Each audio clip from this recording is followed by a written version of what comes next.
drafting on the straightaway, bumper to bumper, a split-second mistake and you're going under. Pit stops, time, perfect strategy in hand. Every driver, every team takes a bold stand. In the world of esports, this is where we collide. The Grind Cup unites us with passion and pride. Racing in the Grind Cup, we're burning the turns. Throttle wide open, feel the engines churn. It's the heart of the league where champions rise, pushing limits in the oval till we touch the sky. So here's to the racers, the Oval League's pride. Through every twist and turn we ride or die. In the Grind Cup series we find who we are, chasing glory and victory beneath the virtual stars. Racing in the Grind Cup, we're burning the turns. Throttle wide open, feel the engines churn. It's the heart of the league where champions rise, pushing limits in the oval till we touch the skies. Racing in the Grind Cup, we're legends of mean. The esports Oval League driving the arcade. Racing in the Grind Cup, we're legends of mean. The esports Oval League driving the arcade.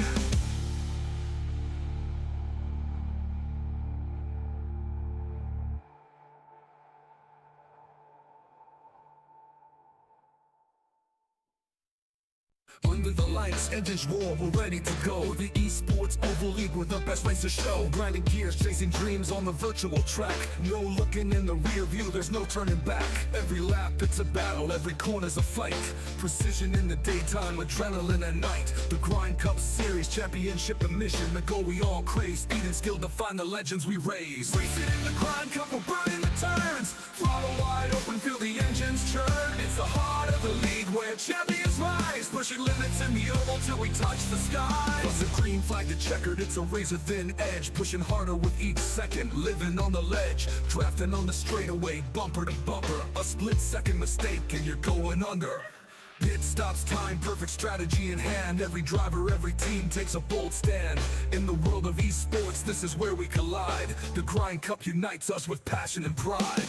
Racing in the Grind Cup, we're burning the turns. Throttle wide open, feel the engines churn. It's the heart of the league where champions rise, pushing limits in the oval till we touch the skies. The tires screech, hearts pound, adrenaline's fire. Lap by lap, chasing that finish line desire. Rookies and legends all fight for the crown, but only one will take the title down.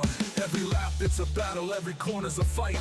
Precision in the daytime, adrenaline at night. The Grind Cup series, championship and mission. The goal we all crave, speed and skill define the legends we raise. Racing in the Grind Cup, we're burning the turns. Throttle wide open, feel the engines churn. It's the heart of the league where champions rise, pushing limits in the oval till we touch the skies. From the green flag to checkered, it's a razor-thin edge, pushing harder with each second, living on the ledge, drafting on the straightaway, bumper to bumper, a split-second mistake and you're going under. From the green flag to checkered, it's a razor-thin edge, pushing harder with each second, living on the ledge, drafting on the straightaway, bumper to bumper, a split-second mistake and you're going under.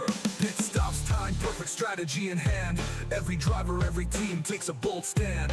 In the world of esports, this is where we collide. The Grind Cup unites us with passion and pride. Racing in the Grind Cup, we're burning the turns. Throttle wide open, feel the engines churn. It's the heart of the league where champions rise, pushing limits in the oval till we touch the skies. So here's to the racers, the Oval League's pride. Through every twist and turn we ride or die. In the Grind Cup series we find who we are, chasing glory and victory beneath the virtual stars. Racing in the Grind Cup, we're burning the turns. Throttle wide open, feel the engines churn. It's the heart of the league where champions rise, pushing limits in the oval till we touch the skies. Racing in the Grind Cup, we're legends of mean. The esports Oval League driving the arcade. Racing in the Grind Cup, we're legends of mean. The esports Oval League driving the arcade.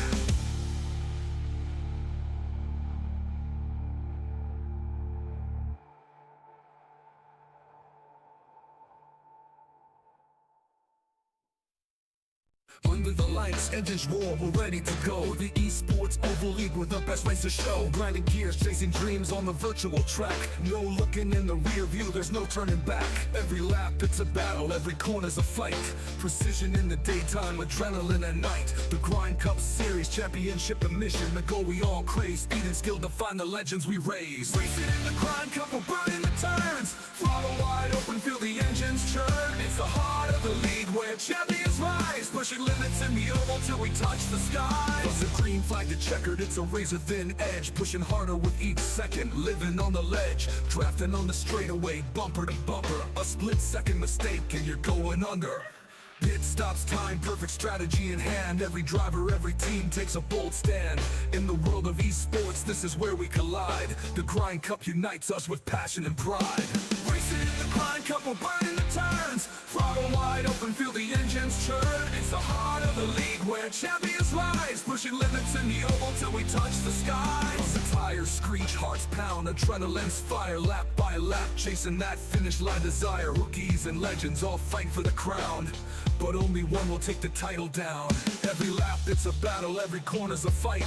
Precision in the daytime, adrenaline at night. The Grind Cup Series, championship and mission. The goal we all crave, speed and skill define the legends we raise. Racing in the Grind Cup, we're burning the turns. Throttle wide open, feel the engines churn. It's the heart of the league where champions rise, pushing limits in the oval till we touch the skies. From the green flag to checkered, it's a razor-thin edge, pushing harder with each second, living on the ledge, drafting on the straightaway, bumper to bumper. A split-second mistake and you're going under. From the green flag to checkered, it's a razor-thin edge, pushing harder with each second, living on the ledge, drafting on the straightaway, bumper to bumper. A split-second mistake and you're going under.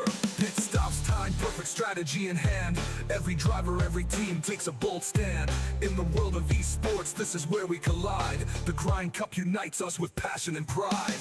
Racing in the Grind Cup, we're burning the turns. Throttle wide open, feel the engines churn. It's the heart of the league where champions rise, pushing limits in the oval till we touch the skies. So here's to the racers, the Oval League's pride. Through every twist and turn we ride or die. In the Grind Cup Series we find who we are, chasing glory and victory beneath the virtual stars.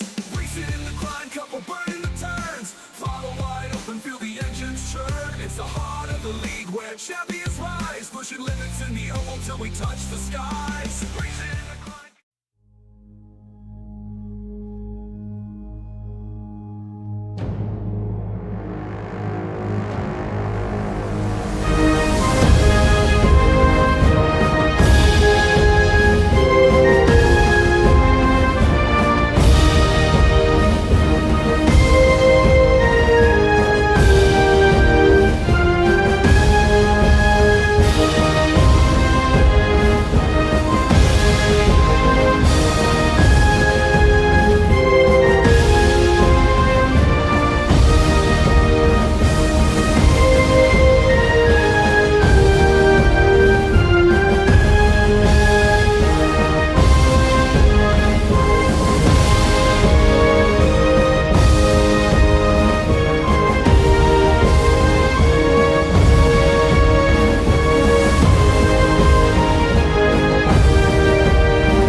And good evening, ladies and gentlemen. Welcome to the Flatout Racing Network's continued coverage of the 2025 season for the Esports Oval League's Grind Cup Series. As we get ready for the fifth race of the playoffs, the middle race of the round of 12, and our final road course stop of the season, here inside the confines of the 1.5-mile speedway in Concord, North Carolina, this is the Charlotte Roval. I'm Seth Cole, alongside of Scott Rankin, and Scott, it's the fifth road course we've had on the schedule. The four predecessors coming into tonight maybe kind of look like a bit of a cakewalk. Tonight might be the most challenging road course for the drivers here, and it's right plunk in the middle of the postseason. It's one of those challenging ones. This is as close to a street course as you're ever likely to get without it being effectively a street course as well. So this is a challenging one. Lots of bumps, lots of walls, chicanes. This is effectively the best way to describe it. It's probably a hybrid between a street course and a regular course, but it's really slow. It's really challenging. And a mental load around this track is just high intensity all the time. It's so difficult to be consistent around here. This is going to be the racetrack that's going to set the table, if you will, for our second elimination race next week when we head to the West Coast at Auto Club. Just a little under 2.5 miles in length, 17 challenging corners, including 2 chicanes, one on the back straightaway of this speedway configuration and one just at the beginning portion of the front straightaway. And something else I was noticing is some pretty high curbing with those turtles through those chicane areas as well. You said here before we came on the air that this is going to be a race here tonight where it's just going to be a challenge to keep all 4 tires on the racing surface. Oh, all 4 tires underneath you. Just the thing is, Charlotte had a rescan to the iRacing service this week, which is awesome. We actually got the new layout. There was a little bit of a discussion. We'll get an onboard lap just to sort of bring to everyone a little bit about this racetrack. Bump. Again, tip it in here. Car wants to really chase around in the rear. You got to try and balance it as the tires where the fronts will go away from you, so you can't chase the fronts. This is a little bit off camber. If you touch the curb on the left-hand side there at the peak, the car doesn't want to turn in. This curb is really slippery as you drive up and over it as well, so nice and easy over that one. Don't chase it in too deep here. It's very easy to pinch a front brake and go sailing off, particularly on cold tires. Back to second, tip it in, short shift to third, keep the rear tires underneath you, flow it out. This wall comes up really fast on the right-hand side. You can smash that wall, rip it right front over. It's dangerous. Gotta get on the power nice and early. But to do that, you gotta get the car to balance and turn in coming back onto the oval. This is probably the best overtaking opportunity on the track. It's tight. It's a chicane. You gotta have trust and you gotta have a little bit of faith in the guy next to you. Back to second gear. Bounce over the curb. So much of them so that it lands flat. Throttle zone out the other side. Second gear wants to make the rear tires spin. Back out on the oval. Finally get a little bit of a break. Oh wait, the brake's only about 10 seconds in length. Not even enough time to reach over and grab the water bottle. Back to third gear. Back to second gear again in the braking zone. Back to third just before you get in here. Use second gear to pull the car up. Bounce it over the curbs. Don't smash the wall on the way out. Oh, it's high intensity. That's a breath of relief after one lap, but drivers are going to have to deal with 60 circuits around this racetrack here this evening. Of course, we have our 3 stages, but those 3 stages, they are going to be run through. There is no guaranteed cautions here tonight at the conclusions of stages 1 and 2. So there's a potentiality, as you said, with no let up there on that one lap, that we could run 60 circuits with no let up whatsoever. If you're a guy named Trey Whitehead, you love the fact that coming into this week, you are already locked into the round of 8. We, of course, saw him go to victory lane last last week. He now is already advancing into the next round. He doesn't have to worry about this week. He doesn't have to worry about Auto Club next week. He could obviously try and rack up some more bonus points, some more playoff points to take into the next round, but when we talk about those wild card races in each one of these rounds that you want to be going in with a security blanket, maybe this is that racetrack for Trey Whitehead. Yeah, this is for sure. But I think also Auto Club next week. We saw how tight the Michigan race was just recently as well. So it's not one of those ones whereby it's easy to sort of pick and get yourself in. So realistically, it's sort of trying to come into these next two races and have a win under your belt. It's like, okay, I can be more aggressive and it's not going to penalize me. And what I mean by more aggressive is pick up those bonus points. Don't be afraid to pick up stage points. If you do something different to try and pick up stage points, that's a huge leap in terms of what you can do for your championship hunt as well, because it's a little bit of a safety blanket, So, yeah, look, I think it's tonight is survive. Is first and foremost the biggest thing that you can possibly do. Trey was actually second quickest in practice, so he is quick here tonight. Dobbs has found a little bit towards the back end of the session, and Ryan Catalano has been quietly chunking away. A little bit of pre-race talk to him as well was look after the car, keep the car underneath you. If you have to run 3-4 tenths slower every single lap, but you never spin the car, that is overall quicker than going aggressive and chasing it. So that's the mindset you got to go into this one with. Yeah, two drivers that we'll be keeping an eye on during the course of this race. You already talked about one in Ryan Catalano, the other one being Ryland Faccianato. Those are 2 of 4 drivers coming into tonight below the 8th in the standings cut line. So effectively, should the round have ended last week at Atlanta, they would have been eliminated and not moving on to the next round of the championship. They've still got 2 more races, including here this evening. Now, there are a couple of drivers just ahead of them in points that are also below the cut line that are not in the field. We knew Dalton McKenney was not going to be here tonight, but also Brandon Cooper, multi-time winner on the season, the first driver just below the cut line. Both drivers not going to be taking the green flag here tonight. For Faccianato and Catalano, as you said, do you give them that exact same advice that you said there for Catalano? Does that apply for Faccianato as well? Just basically bring it home in one piece and then hope that that's going to be enough points to put him in, if not above the cut line, at least in a favorable position to have a fighting chance next week in the elimination race at Auto Club. Things for Faccianato, I think, is really, really important is have a look at where he sits on the timing tower as well. His qualifying lap, 22.848, and Ryland Faccianato, 22.897. So those two guys are really, really close together, 9th and 10th. So that's right on, potentially picking up stage points as well for both of those guys. So something goes right, you pick up 1 spot in the first stage, 2 spots in the second stage, you're picking up a little bit of points to sort of drag yourself back. So there is a little bit of that's available and on offer to him. So what I would be saying is, yeah, 100%, just make sure that you finish it. The big thing is surviving lap 1, because these things on cold tires are absolutely diabolical. It would not surprise me to see cars wrecked at the end of lap 1. Just the cold tire warm-up is just so treacherous. It's interesting, too, because we mentioned about the fact there's no guaranteed cautions that are going to come out here, but in terms of some of the other racetracks we've been to, specifically road courses here in the past, Road America, a little bit more runoff in a lot of those corners, so, some more maneuverability for not necessarily needing a full course yellow. Same for Watkins Glen, same for Sonoma. Maybe a little bit more confined since there's not a whole lot of racing room at the Chicago Street Course, but, what's the likelihood here of this particular racetrack with us seeing maybe a caution come out at some point here and maybe shuffling things up in terms of fuel strategy? Biggest thing is lap 1, turn 1, first sector. That's probably the narrowest section of the racetrack is as you come through turn 1 and out the other side. So that's a little bit difficult. Give me 2 seconds. I'm just going to put something to the drivers in chat. All right, you saw there that starting lineup, a couple of the drivers that were not listed there on the grid that are rolling off tail end of the field. Jonathan Cogswell, Christian Roos, Matt Mettler. Cogswell and Roos both coming into this race above the cut line. Cogswell 5th in the playoff standings, 13 points to the good. Christian Roos plus 9. Some of the drivers will be keeping an eye on down around that cut line and will include Jeff Kleinsma and Tom Bourne. Kleinsma had a great qualifying effort as he'll be on the outside of row number 2. Tom Bourne had some limited practice here tonight. He's going to roll off the grid from the 13th position. So while there are a couple of drivers in Faccianato and Catalano could find themselves maybe above the cut line going into next week, there's still quite a number of drivers, about 4 drivers, I see 4 or 5 drivers that if they have a bad night here tonight could find themselves potentially below the cut line going into next week's elimination race. Yeah, so again, this is a big one for survival. Put yourself in a position. Dalton McKenny's not here too. Don't forget that. So it's only 3 drivers we're going to get eliminated here.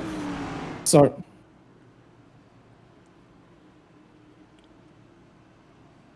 here we go. It's the cold tires for turn 1. You're going to see something a little bit unique. We're going to be skipping the final chicane to come to green here for a restart. Exactly how they do it in real life. 60 laps await these drivers here tonight. Trey Whitehead has already moved on to the round of 8. Will there be another driver to join him here this evening as they make their way through those blue cones, as Scott said, on the speedway portion of the circuit to get this thing kicked off? They're racing to lap 15's conclusion, where the stage points will be handed out at the conclusion of stage 1. Making their way into turn number 1, and already one driver went off the course there. That was Jeffrey Kleinsman in the 15, overshot the braking zone. Very easy to do. You just pinch the right front, and then you just sail in there once you pinched it. It's very difficult to pull that one back up and get it back underneath you. So, speaking of sailing it in there, Alan Dobbs sailed it into turn 1, and he got the concrete barrier. Got Ryan Catalano. He's slideways in the 3rd position. A lot of drivers having difficulty here in the early going, and this is just down to the difficulty of the racetrack, or is that the cold tires? That is 100% cold tires.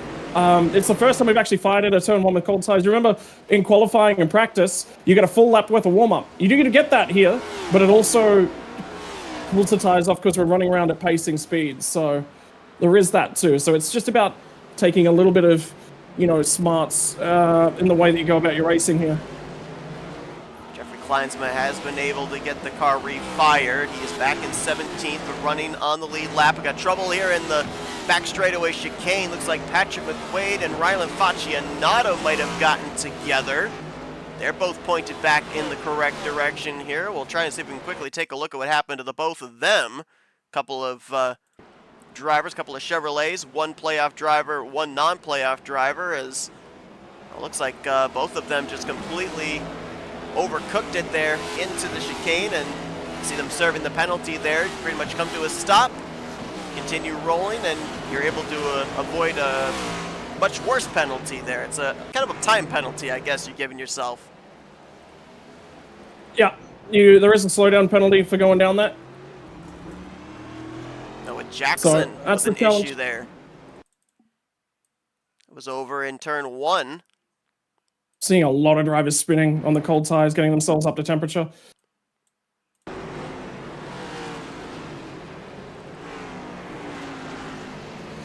Jackson already around there in the center of 1 and 2, and it's so tough because you got wall to your left, wall to your right. When you've got oncoming traffic, all you can do is just sit there and watch those positions go on by before you can get the car turned back around and try and make forward progress once again.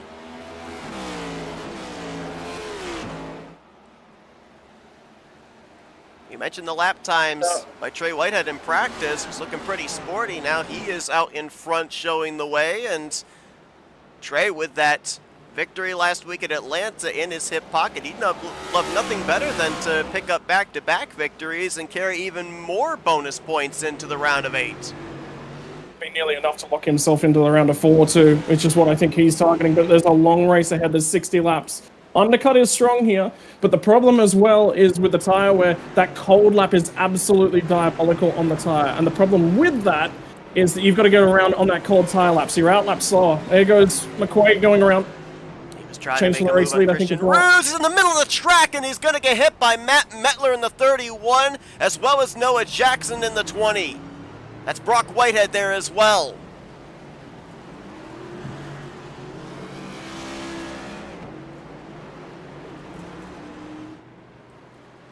Pretty big shots there, specifically the front end of the 31 of Matt Mettler. And we talk about these cars being a handful to drive. when they're all at 100%. What about when they've sustained damage like something that we just saw right there? Does that make it even more of a handful to try and maneuver around this road course? Yeah, absolutely. It's a huge difficulty to try and drive it when it's not 100%. So, and the big thing around here that we talked about on that qualifying run was bumps as well.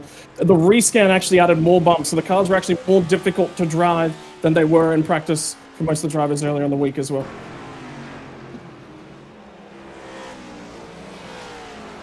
But I can tell you, no full throttle between turn 1 and turn 2. That's how tricky it is. You're just trying to get the rear tires to comply. Yeah, it's almost coasting, right? For the most part in the Yeah. infield there, you're just kind of basically coasting and waiting for an opportunity to pick up the throttle just a little bit. Yeah, it's not pick up the throttle a little bit. I just checked my I run a throttle trace on my screen, so I can see at all times what I'm doing. It's about 50% throttle. Through coming off the infield here is actually even less than that. It's just a small stab to about 40% throttle. And this is again about race smarts. That's Ryan Catalano going, hey, he just took a second out of me on the most recent lap. I can't fight him. What I'm going to do is let him go, and I'm going to make sure that I live to survive. Yeah, I mean, I'm not going to give it to him, but he has to get underneath me. He has to show me the pace, but once he gets there, yield. Yeah, and, And that's race survival.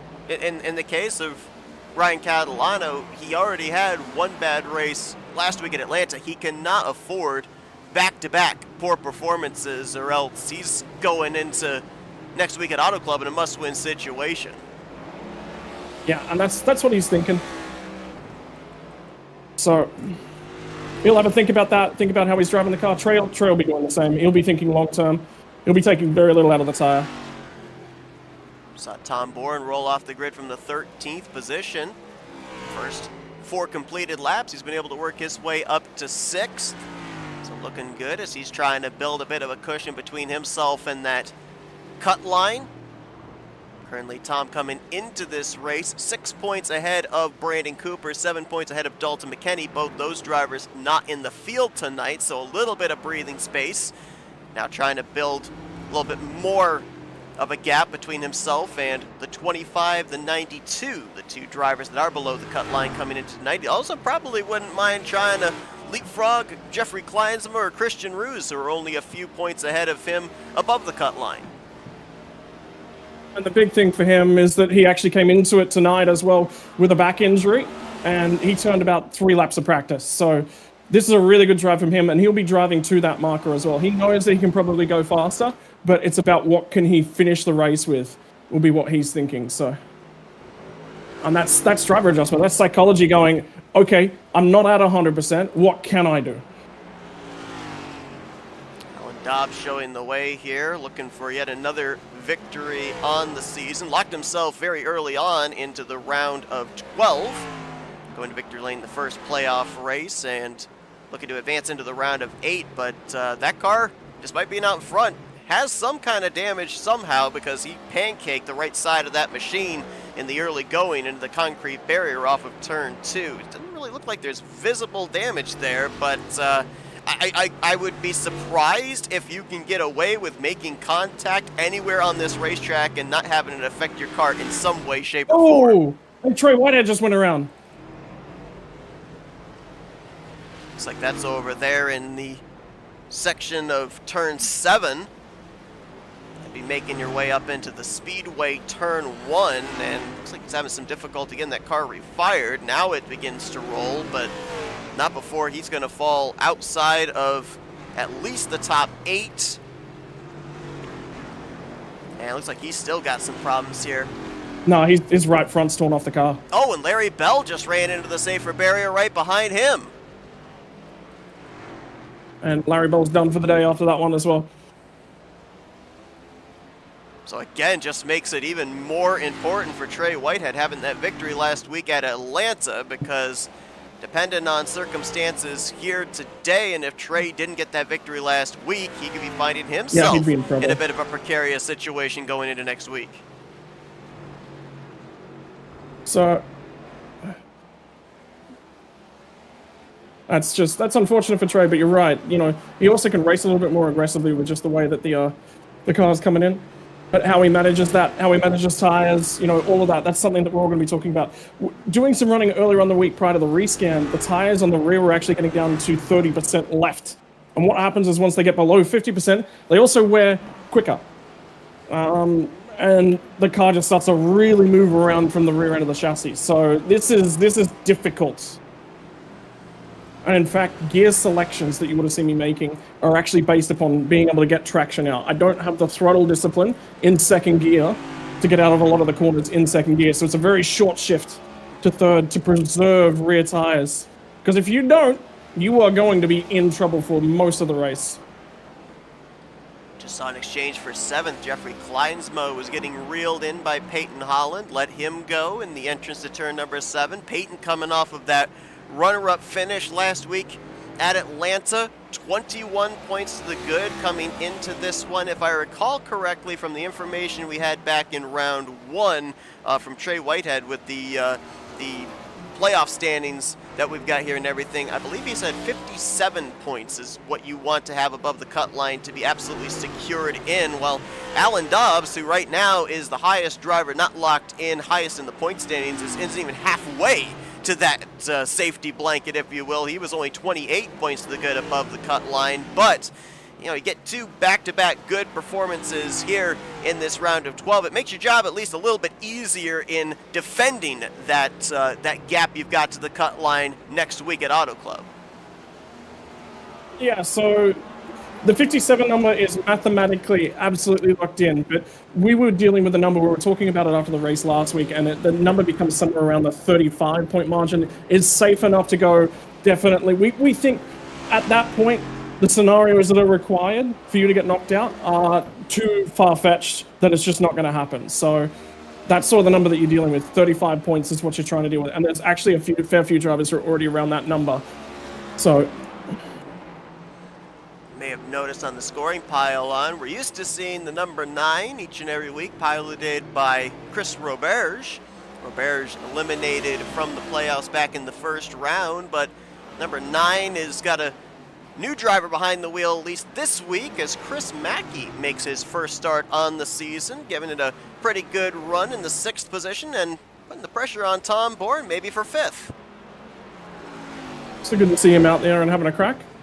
And what a race to show up for your first one as well. Yeah, right? Literally the only worst place is the Chicago street course, so. But then again, don't tell that to Shane Van Gisbergen. Yeah, right. Chevrolets only about maybe 3-4 car length separation. There is some damage on the front end of Tom Bourne's machine. Not sure if he got into the back of somebody or may have overshot a corner. Scoring currently showing about 0.6 of a second between those two, and Jeffrey Kleinsma actually got back around Peyton Holland for 7th place, so see him fighting. Yep, move him back up one more spot higher here inside of the top 10, as he's also sporting some damage there on the front end of his machine. I'm almost wondering if a lot of this front end damage we're seeing might have been from drivers maybe driving it in deep to turn 1 in the opening start of this race, different braking zones, and might have ended up kind of jacking each other up just the least little bit. Yeah, look, it's definitely a mistake, but no matter what, the way that we would have filed into turn number 1, what's worthwhile remembering is that's cold tires, and it's the coldest the tires are ever going to be. So the problem is when you step on the brake pedal, you've got the least grip. So you go to your leg muscle memory just goes straight to its normal pedal pressure, but you've actually got to dial that back. And the thing is, as you apply the brakes, you sort of got to feel it out. So you sort of pick up a little bit of brake, okay, it'll accept that. A little bit more, okay, it'll accept that. What's the risk level that I'm willing to take? Okay, a little bit more, oh, it didn't accept that, oh, I went too deep. So, that's a mental adjustment that drivers have to make as well. There's a big slide there through 3 and 4 for Tanner Marr. Our Talladega winner currently has the number 4 in P4, and that's another thing about this racetrack. I mean, there are a couple of areas of runoff, but just how much of it can you actually use without getting yourself into trouble?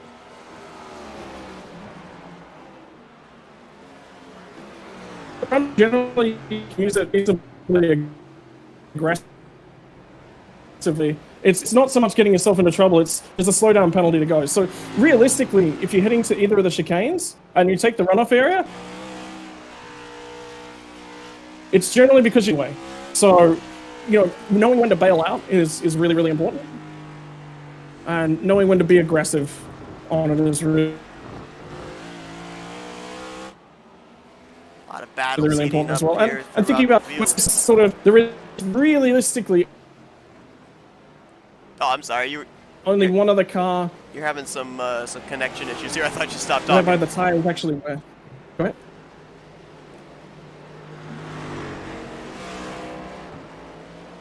No, yeah, it's internet connection. You just have a little bit of spot with them. But no, you got to remember, this is one of the few cars on the service where the tires actually wear. V8 supercars, another Porsche Cup, you get a little bit, some of the open formulas, but this has the most, the least grip, and then for a car that has the tires fall off as well. So there's also thinking about what you do with your braking markers around the track. And drivers will use a variety of like turn-in markers, and then basically what that does is it allows them to be more consistent.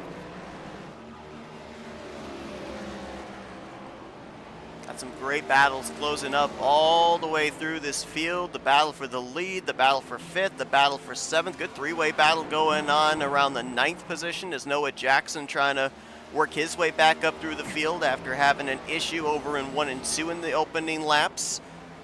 Trying to reel in Rylan Faccianato for 9th. Christian Ruse just behind him in the 11th spot. Looks like another driver out of the race. You documented Larry Bell earlier on. Looks like Brock Whitehead may also be done for the evening after we saw him take a pretty massive shot into Patrick McQuaid over in the opening couple of corners in the first 5 laps of this event. Trey Whitehead still sits on pit road. More than likely. Too much damage that race car has done. So he'll more than likely finish in 17th place. Brock Whitehead 15th, Larry Bell in 16th, as we've got 13 drivers on the lead lap, of 14 still out there. Matt Mettler, currently the only driver 1 lap down, and as they make their way through the back straightaway chicane, battle for the lead is on. Alan Dobbs looks in the rearview mirror, sees the good Charlotte Toyota Camry here, closing in on 3 laps away from the end of stage number 1.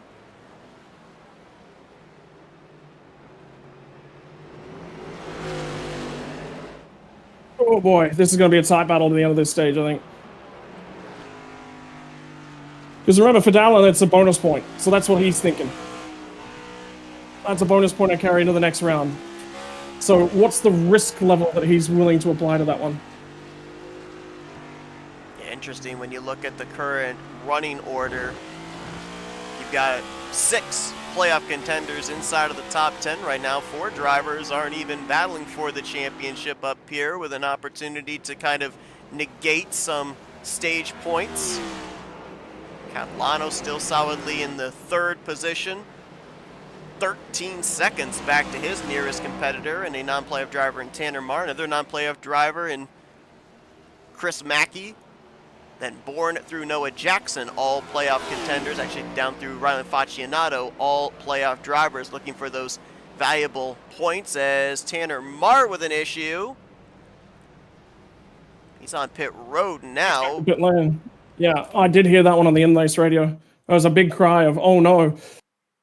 And looks like he had a moment here. This is coming out of turn 4, up over the curbing, and big hit into the inside wall there. That straightaway between 4 and 5. Fortunately, nobody around him, but some pretty extensive damage on his machine. And as you said, he's teleported to pit road, so that's going to take him out of a top 5 running position. He was in the 4th spot at the time.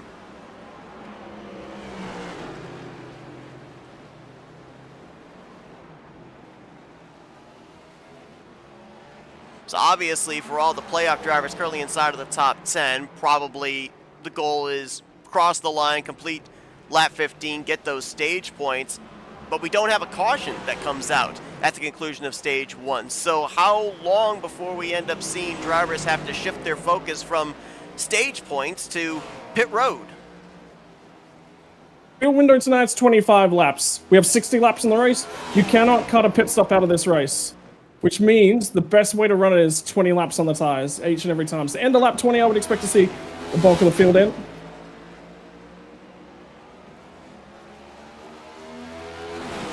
Sounds like some traffic not too far ahead of the race leaders that they'll have to deal with at some point here, as coming around to complete lap 14, proverbial white flag would be in the air here for this stage, and Dobbs trying to hang on for that valuable playoff point to try and carry into the round of 8 should he advance. I believe the car just up ahead is the 27 of Jonathan Cogswell, who is right now the last car on the lead lap. And Cogswell came into this race 13 points above the cut line, so not a big cushion, but maybe enough of a cushion that if he's not able to advance his position here tonight, he would still be above the 8th and standings cut line going into next week.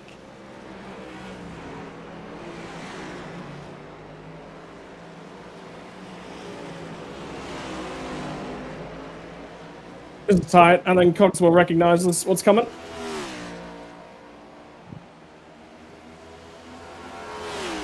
Just joining us, last week's winner, already locked into the next round of the playoffs, Trey Whitehead, had issues in the early going of this one. He is done for the night. Same for Larry Bell and Brock Whitehead. Still waiting word on whether we'll see Tanner Marr back out on the racetrack, but he has spent multiple laps on pit road getting damage repaired, as final time here in stage 1 through the front straightaway chicane. Dobbs runs the defensive line. He's going to hang on. He's going to get himself 10 valuable points here in stage 1, a playoff point as well, but where we would normally see a caution fly at this point in time is not the case for road courses. We stay green, we run through our stages, and so these drivers now, having stage 1 completed, target lap 30 for where the final stage points will be handed out, conclusion of stage number 2.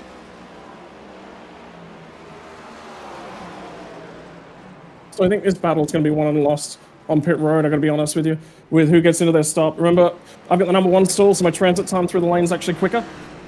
So that's sort of what I'm just thinking. Couldn't take the stage win off him.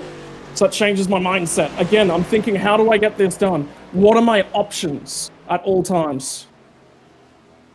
So it's got nothing to do with how we put this race together. It's just, okay, what gives me an opportunity? We had 10 playoff drivers take the green flag here tonight. We had a total of 8 playoff drivers get stage points here in stage number 1. Big stage points for Ryan Catalano, bringing it home 3rd place. So that's going to get him at least somewhat closer to the cut line. And then for Jeff Kleinsma and Tom Bourne, 5th and 6th, that's huge for those 2 drivers. They were the first 2 just above the cut line coming into tonight. So may have a little bit more of a cushion for themselves here and might be able to build it even more if they can maintain for these upcoming 15 laps. Oh man, another big hit there into that wall off of turn 2 for Alan Dobbs. That's the 2nd time he's hit that portion of the racetrack.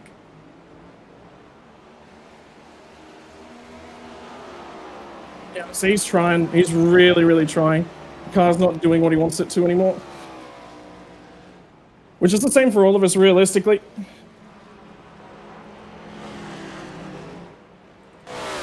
Peyton Holland moving up to 6th. That's because Tom Bourne has decided at the conclusion of stage 1 to make the dive onto pit lane. You talked about the fact 25 laps on a tank of fuel, so is the 16 going with a 2-stop strategy here while most other drivers might consider just going with 1?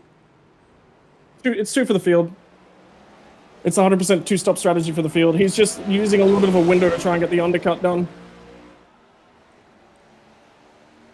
See how that pans out for him. We'll have to remember he ended up finishing 6th in stage 1. We'll see if that picks him up any spots here when we have the points payout at the conclusion of stage number 2. Be able to spread out for a good portion now. We had those little intermittent battles through the field. For the most part now, there's about a second or more between most drivers for position. Jonathan Cogswell, I believe, nope, correction, it's still Tom Bourne on pit lane getting service done on his machine. It was Cogswell who bypassed him for position there.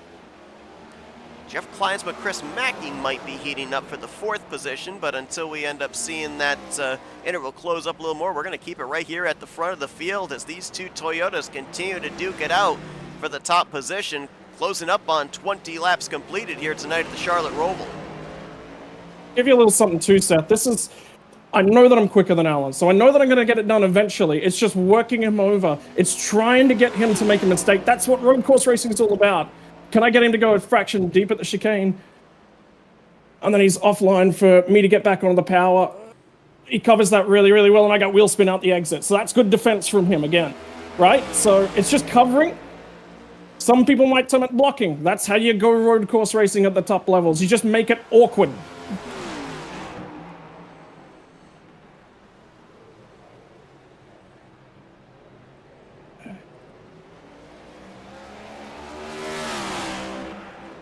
Well, I think Trey Whitehead looks like with him having his issues here tonight, he's actually calculating the points as they happen. With the drivers that were able to pick up stage points here at the conclusion of stage number 1. So Jeffrey Kleinsma finishing inside of the top 5. He now will move up a couple of spots in the playoff standings. He will now have 13 points back to the cut line. Jonathan Cogswell drops a couple of spots. He's also, though, 13 points to the good. Tom Bourne now plus 11. Christian Roos plus 10. Ryan Catalano finishing 3rd. He's now going to move up to 10th, but he is 10 points back still. I believe he was 14 back before we took the green flag here tonight. So he ate into the deficit a little bit, but there's still some more work to do for driver 92, who still holds that final spot on the podium. Yeah, so that's what he's thinking again, is just put my laps in. Should anything happen ahead of me, be around to take advantage, so.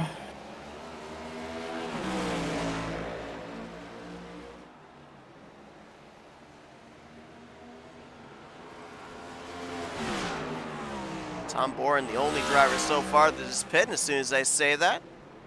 Second place, Scott Rankin, going to make the dive onto pit lane here. Coming to the conclusion of lap 19.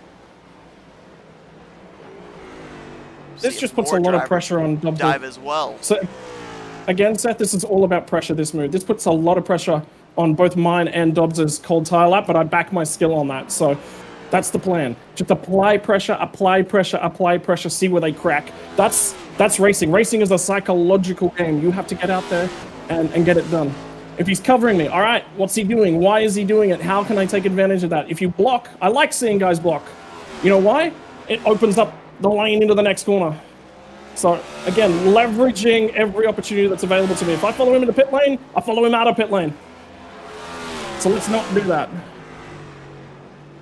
5th place, now under contest. Well, not much of a contest there. Peyton Holland reeled in, caught Chris Mackey, who I believe just had a half spin there in the entrance of turn 1, able to get it rolling once again. Oh, wait a minute, that left front does not look like it's pointed in the right direction. No, it is not. Wow, so I didn't see him make contact with the wall, but now that thing's not turning.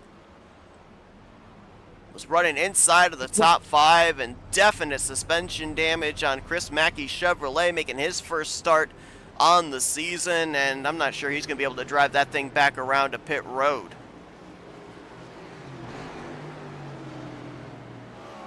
So you can just see it. He just said lightest tap of the wall.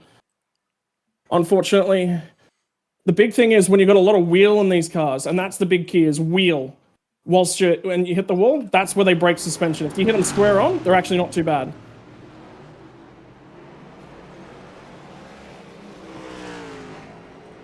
So let me get a better camera angle to see that contact with the wall, because I was surprised when I saw that tire was facing the direction it was. It didn't look like that hard of an impact into the barrier there. Well, maybe it looks a little bit more heavier there with that camera shot.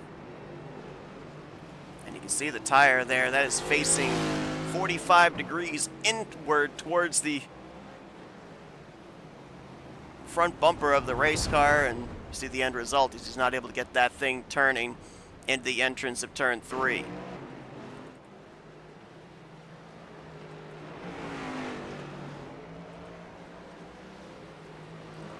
Noah Jackson makes the dive onto pit lane. Ryan Catalano was just on pit road as well. Ryan Facinato into the attention of his crew. Alan Dobbs, also from the lead, made a pit stop. So about a half dozen drivers have made the dive onto pit lane. It looks like Chris Mackey was able to drive that machine back around to pit road, so job well done there. Still waiting on Jeff Kleinsma, Peyton Holland, Christian Ruse, some of our drivers up here inside of the top 10 to make their pit stop. There's Patrick McQuaid.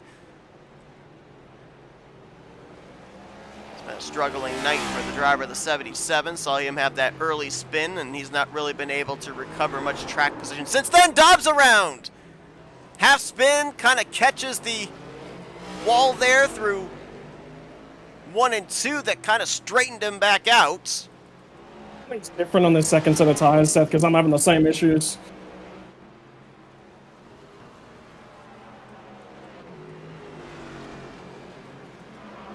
Everybody's slipping and sliding around here on these fresh tires.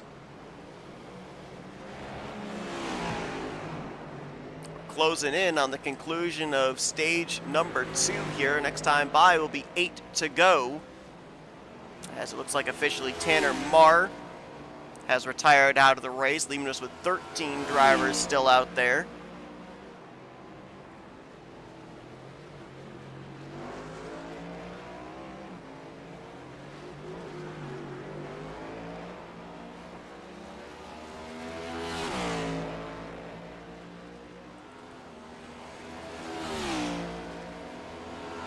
Holland in the 19 right now in the 4th position. Had that runner-up finish last week.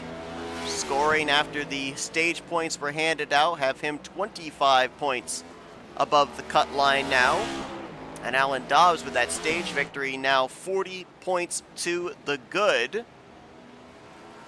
Also has that playoff point to be able to carry into the round of 8 should he advance. And that was something that we talked about at the conclusion of the first round at Bristol was, you know, you get all those playoff points during the regular season, you can utilize them in the first round, but then you go from the first round to the second round, it resets. Only the points you get in round 1 can be carried to round 2. Only the playoff points that you get in round 2 can be carried over into round 3. So basically, until a checkered flag waves and you cross the line with a victory in one of those respective rounds, nobody mathematically is really safe in being able to advance further.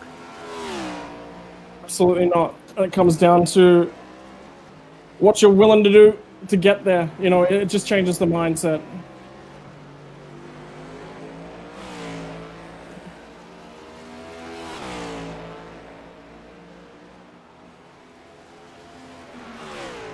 Field is very spread out here. A couple of drivers have had to mount some comeback runs here in the early going of this race. One of them, Noah Jackson, saw him have some issues right here actually in this portion of the racetrack in the first opening laps of the evening. He has since been able to work his way up to 7th place. He has made a pit stop as well, so he can continue to make forward progress. Good job by him. He did not cash in on any stage points at the conclusion of stage 1, I don't believe, but he is currently 18 points to the good despite that. Let me double check on that just to make absolutely certain that I am right. No, he did get stage points. My apologies. He actually finished in 8th position in stage 1. That's impressive in and of itself when you're all the way back in 17th and you've lost ground on the field.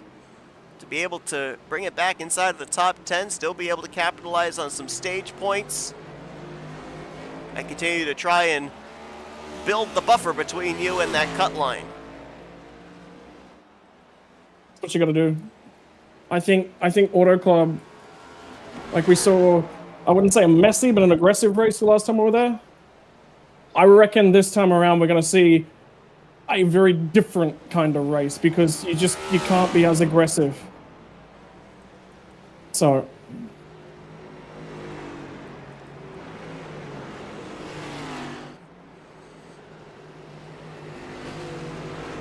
that's damage on the front end of Jeff Kleinsman's machine.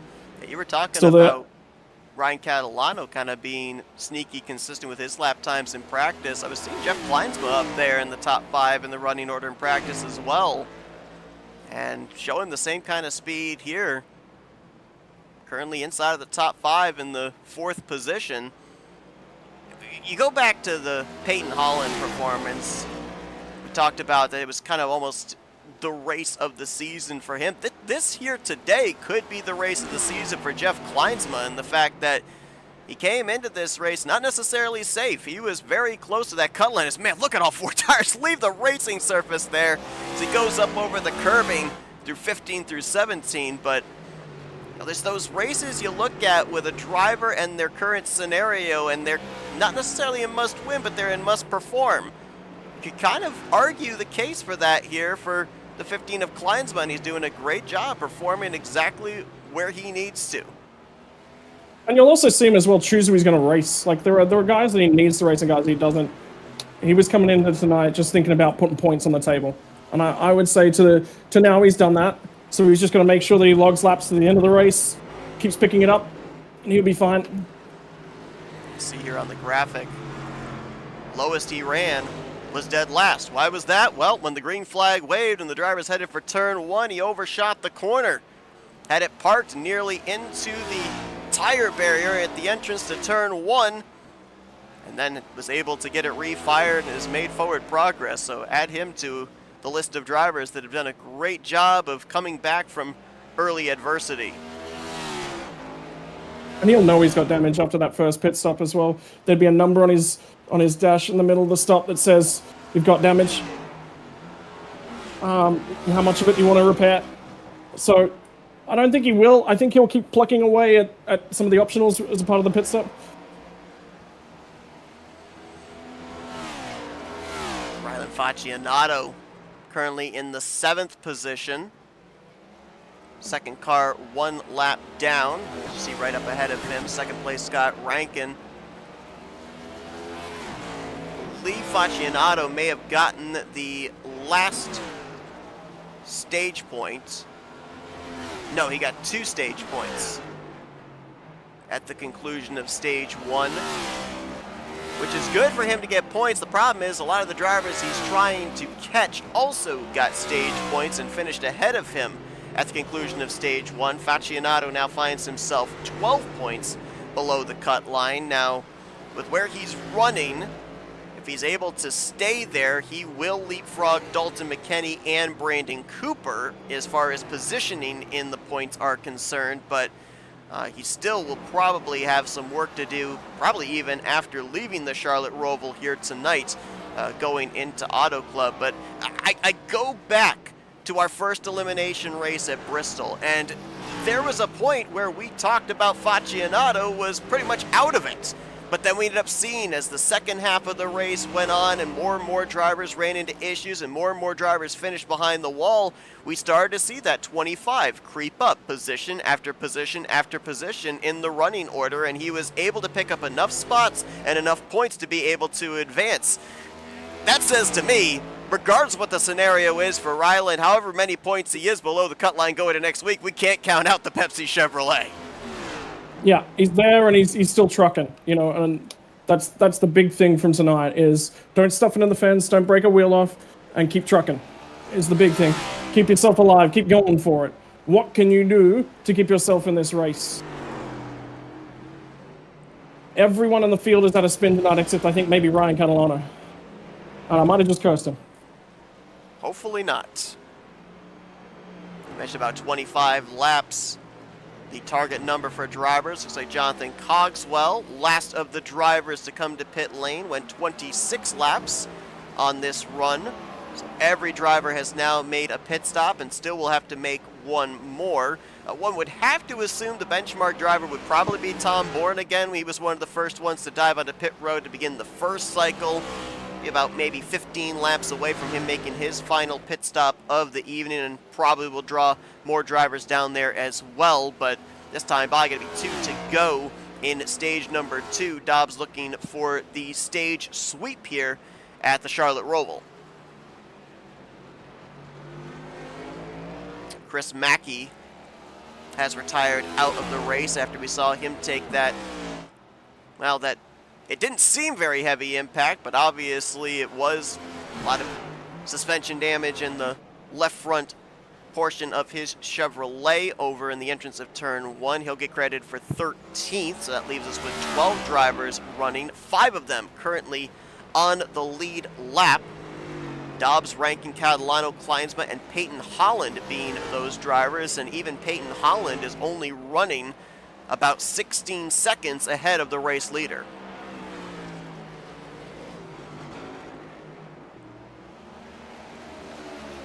But you talked about the difficulties of this racetrack and everything, and kind of one of those monikers that we talk about kind of comes to the forefront of my mind when I look at all these different drivers, all spaced out. There's really nobody around for them to race, but at the same time, you've got to be aware of the pitfalls and the trouble areas of this racetrack. It just kind of says to me, manage what you can manage. Don't overextend yourself. Don't try and do something a little bit outside of your comfort zone.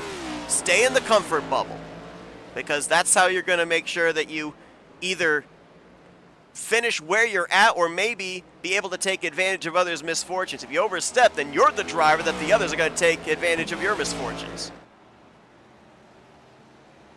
This stint right here had a spin on cold tires and was looking for the undercut, and that took that away. I mean, Dubs also made a mistake, but it was a smaller mistake. So, you know, the big thing that I normally do from a road course perspective when I'm behind the wheel is I'll pick a spot on the track, and each and every lap around the track, I'll take that spot to think about, okay, what did I do last lap? What did I do good? What did I do bad? What do we need to take a tweak on?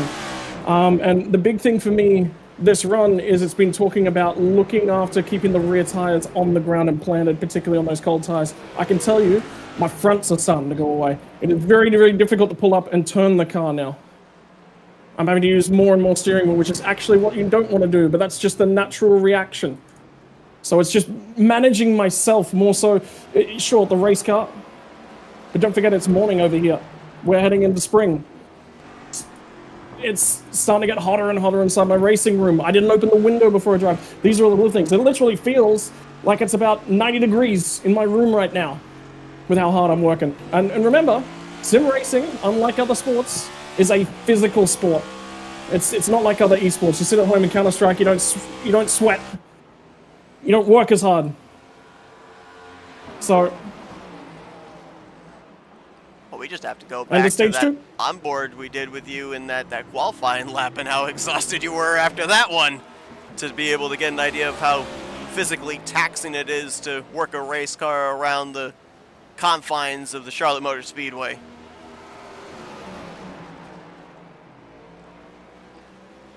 Really, really difficult. The worst part is, like, if it's Charlotte as well, so it's very difficult to pull alongside. The guy that pulls out of the acceleration zone first has a huge advantage, and you just see him lurch away, so it takes a long time. And I am definitely better than Alan on the brakes, so that's what I'm trying to set up, is, you know, get alongside of him. And then if I can't get alongside of him, generally I'm late on the anchors, so I've got to pinch the brakes a little bit just to keep the car from getting into him, that's difficult to do. You know, I'm actually driving at a really relaxed tempo, because I found I was overdriving myself. I've had to make that little adjustment mid-race. You can see onboard shots of just how difficult it is following cars around here. It's a battle right now for first car, 1 lap down, 6th position. Now, we've run half this race without a caution, as Dobbs has crossed the line and picked up the stage victory here as well, so he picks up the maximum 20 stage points, 2 playoff points, as he'll sweep the stages here at the Roval. But an important battle right here. Whoa! Faccianato, rear tires, no grip there on acceleration, nearly went around. Great job gathering it back up, but all of a sudden that battle for 6th has grown further and further away out the windshield. I was going to say, that was going to be an important battle there for Rylan Faccianato. Would have been another position, another point as he tries to get himself closer to that cut line. Catalano's going to get some good stage points here this evening. Back-to-back thirds in stages 1 and 2. Kleinsma 4th place, so I believe he was 5th and 4th in the 2 stages. Peyton Holland, Noah Jackson going to get some good stage points as well. Faccianato, he will get, looks like a total of 6 points between the 2 stages. Tom Bourne, Christian Ruse as well, playoff contenders that will get stage points here in stage number 2. And now, the gloves are off. Stage points are no longer a concern. 30 laps for drivers to set themselves up for the final pit stop and the final run to the checkered flag here in the final road course stop of the 2025 season.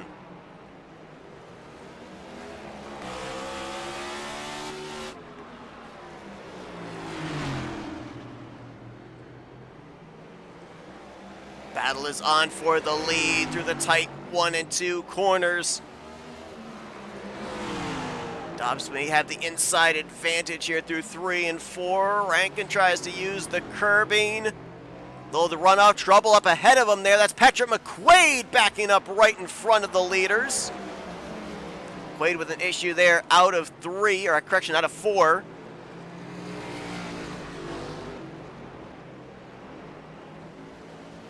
Opens the gap up now for the lead, back to about a car length and a half, 2 car lengths for the time being.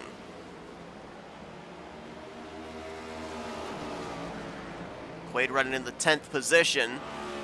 Finished 10th there in stage 2, but non-playoff driver now was eliminated back in that first round.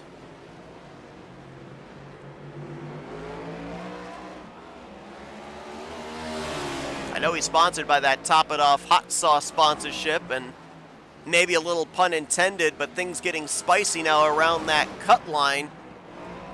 With back-to-back third-place finishes here in these 2 stages, Ryan Catalano now finds himself with 28 laps to go, 4 points below the cut line behind Christian Ruse, only 5 points behind Jonathan Cogswell, 6 points behind Tom Bourne. So Catalano is definitely right back into things here with great performance in the first half of this race.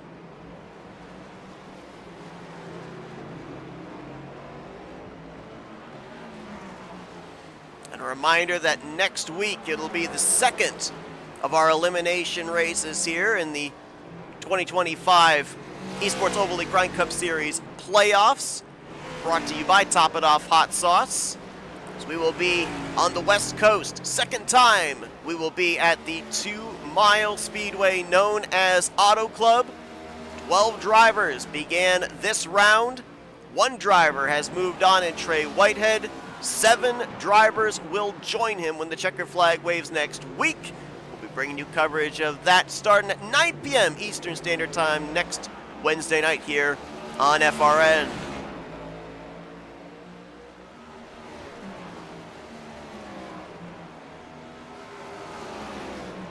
Also tomorrow night's going to cap off our week of race coverage as we will be continuing on the brand new 66th season of the Rolling Thunder Gaming Talladega Challenge Series.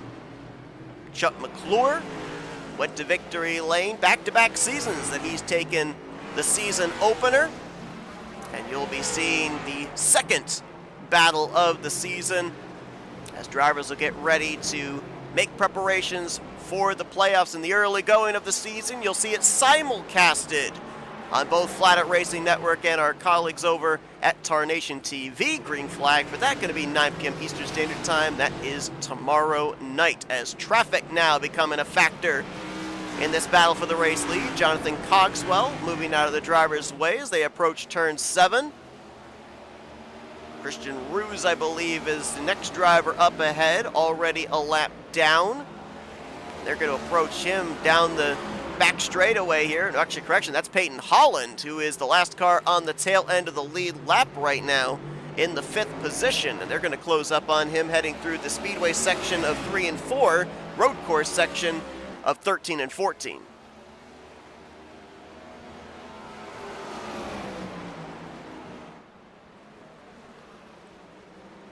Also keep an eye top left of the screen there, top of the pylon, hitting the stripe this time by 25 laps to go. So we would be within the window now of drivers being able to make it the rest of the way from this point on their final pit stop as the battle on for the lead again through 1 and 2.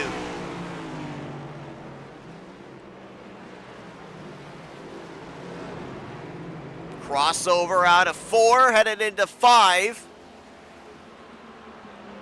Tight area of the racetrack here. Rankin's going to clear for the spot. Checks Dobbs up off of 6. And Rankin's going to get clear. And now we'll look to set sail. Dobbs trying to keep with him there. Peyton Holland getting the best seat of the house of watching this battle for the race lead going on as it makes its way out of turn 7. Like I said, working him over.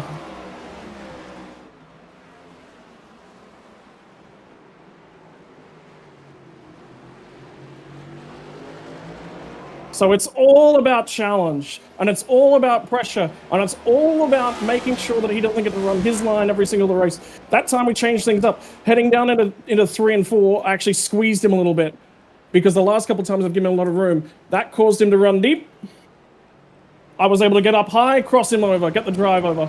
It's the problem with the Charlotte Road course is when you're going for an overtake, generally the next corner goes back the other way as well. So if you get the inside on one corner and get a run, you're going to be on the outside for the next corner, and that's the problem. So looking currently at the number of laps the drivers have run, Tom Bourne on his 18th lap, so he could still go about another 6-7 laps before hitting pit road. How much difference do you think there's going to be throughout the field of drivers making that final pit stop? Do you think we're going to see most everybody come to pit road around the same time, or do you think there's going to be a pretty good spread in the number of laps drivers are going to run to the laps drivers are going to try and use for the undercut? It depends. The thing is, you've got to be in a battle. The undercut only works if you're actually in a battle. And what we've just seen from that first stop is how treacherous the cold tire lap was, so. You know, it's not just as simple as lock in. You got to run a clean cold tire lap, and then on lap 2 it becomes faster. So it's, what is your situation? Do you need to do it? And the other thing is drive a clean out lap. You have to drive a clean out lap. We're just watching this battle for 7th, and it was over as quickly as it started as Rylan Faccianato with an issue there. Going into turn 6.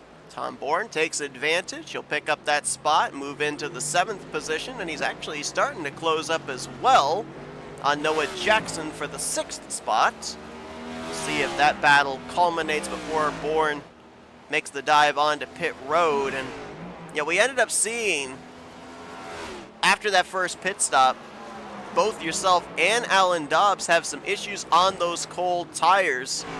Gonna have to come down pit road, gonna have to take on a new set here again. What little adjustments are there going to be that you guys can make if you end up having that same sensation feeling putting on the fresh tires again here on this final stop? Big thing is don't ride the curbs as much. And the reason for that is the cars just bounce. And you can get away with that when they're hot and sticky, but you can't get away with that when they are not.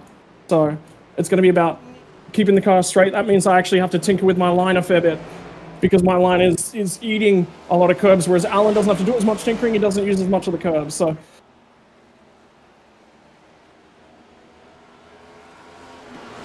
An update for those that are keeping track of the cut line in consideration of the playoffs here in this round of 12. Documented Ryan Catalano now finds himself only 4 points below the cut line. Rylan Faccianato 10 points below the cut line going into next week, and that is not considering in the points that will pay out dependent on where they finish out this race. So we could end up seeing Catalano maybe even being above the cut line if he can sweep 3rd places here in stages 1, 2, and the conclusion of this race. We could see Rylan Faccianato, who's currently in 7th place, we could see him get even closer, single digits away from advancing above the cut line going into next week. And right now, as things currently are running on the racetrack, we could have ourselves 5 to a half dozen drivers all within single digits of each other either above or below that cut line going next week. It was tight. It was a nail biter. Whoa, Dobbs in trouble there through the back straightaway chicane as he hops up over the curbs. He'll get it refired here as Peyton Holland going to get around him. Not for position, but we ended up seeing a lot of moving and shaking around the cut line when we were at Bristol a couple of weeks ago in our first elimination race, fully expecting to see the same when we get to Auto Club next week. And after that spin, Dobbs going to make the dive here onto pit road.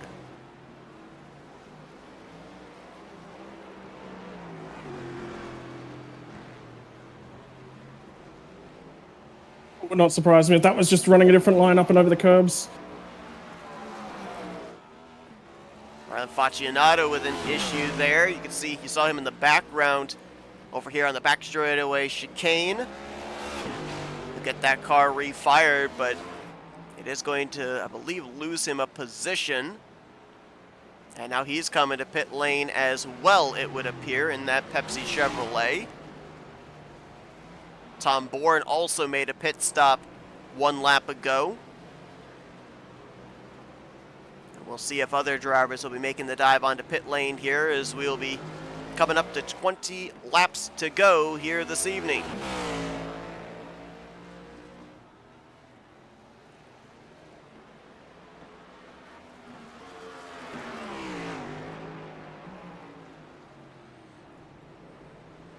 Race leader Scott Rankin going to hit pit road here for his final stop of the day. The big thing is, don't give him an undercut. Ryan Catalano's all the way back here, just now entering out of turn 7.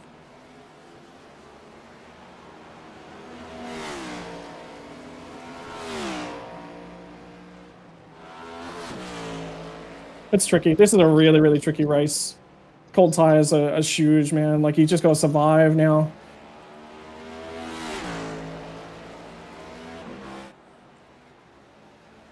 There's Dobbs on those fresh tires. Still in the 2nd position, and that's even after making a pit stop. Ryan Catalano, you saw him there in the background. He's still yet to come to pit road for his final stop of the day. 19 laps, about to be 20 laps on his tires.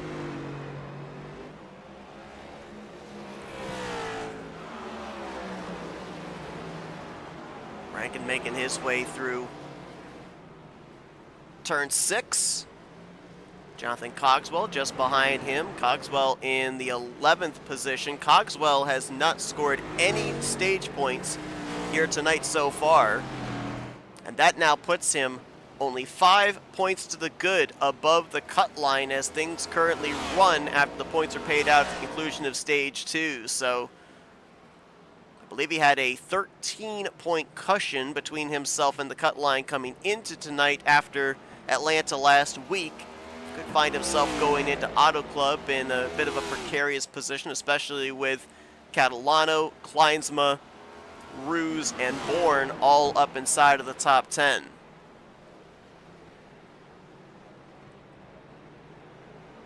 I can tell you that warm-up stage is treacherous. Like, you have to brake so early. I'm getting deeper into braking zones, and all of a sudden I see my delta start to go back down to the green, which is a bad thing. That means that I didn't pull the car up as accurately as I wanted. Noah Jackson has made the dive onto pit lane from the 6th position. Jackson 15 points to the good after points are paid out after stage 2. Peyton Holland, 23 points to the good, and he's currently holding a spot inside of the top 5. 5th place right now for the 19 after his runner-up finish last week at Atlanta.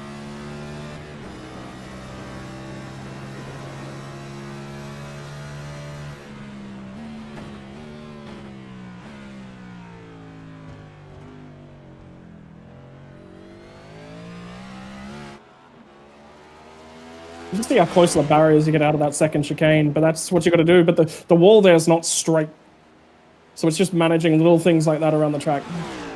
And it was actually really, really subtle, but like I said, there's a rescan. The bumps was one of the things, but there's a couple walls that are just a little bit different shaped after the rescan as well. So that also adjusts what you're looking at as a driver and what you're thinking about, what you're used to.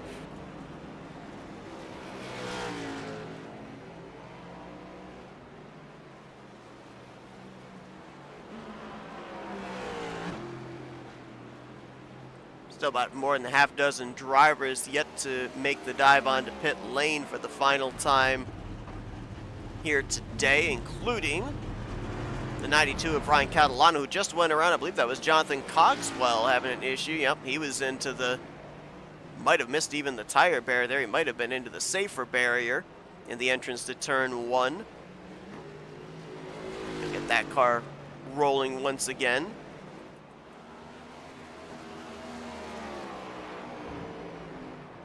Catalano 22 laps on his tires right now, so he's not that far out from when he'll make the dive to pit lane to the attention of his crew. Jeffrey Kleinsma still having a solid day as well in the 4th position. 12 points above the cut line after scoring stage points in both stages here today. Peyton Holland right now in the 5th position. Still waiting for Catalano, Kleinsma, Holland all to hit pit road. Holland looking for back-to-back top 5s here in this round of 12. And Christian Ruse. It's been a quiet evening here for driver number 14. That's not necessarily a bad thing. An eventful race may not necessarily be what you want at a track like the Charlotte Roval, and he's currently holding down a solid 6th position.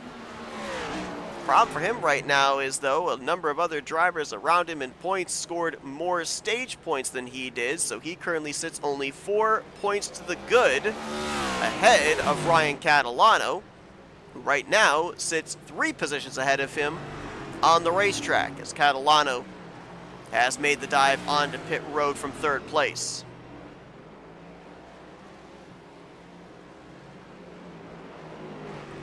Is treacherous. I think that bubble line heading into Auto Club is going to be intense. It's a shame. I actually really, Auto Club is my favorite track, one of my favorite tracks in iRacing, so I'm actually really disappointed I'm not here this next week. So we've had big trouble for Tom Bourne. That car was on pit road smoking. Not sure where the incident occurred. Looks like it might have been through 3 and 4 here.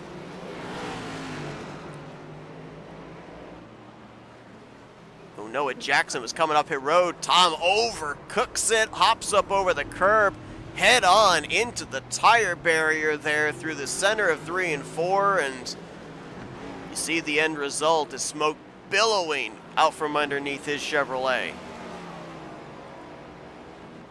That's engine damage, and that will be done for the day for him. But that will be a welcome break as well. He would have liked to have finished the race inside the top 10, but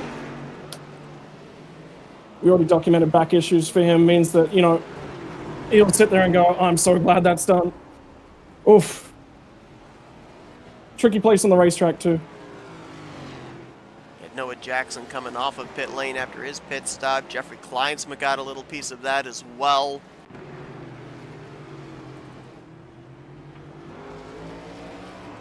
Faccianato with a moment there through the back straightaway chicane, trying to get out of the way of the race leader, Scott Rankin. And you know, for Tom, he managed to score points in both stages, but even despite doing so, it was only 6 points according to our live standings above the cut line. So right now, he is positioned to finish 12th here this evening, well behind Christian Ruse, well behind Ryan Catalano, 2 positions behind Jonathan Cogswell. So a driver that came into this race as the cut line driver. He was 8th in points when we took the green flag here tonight, the Charlotte Roval.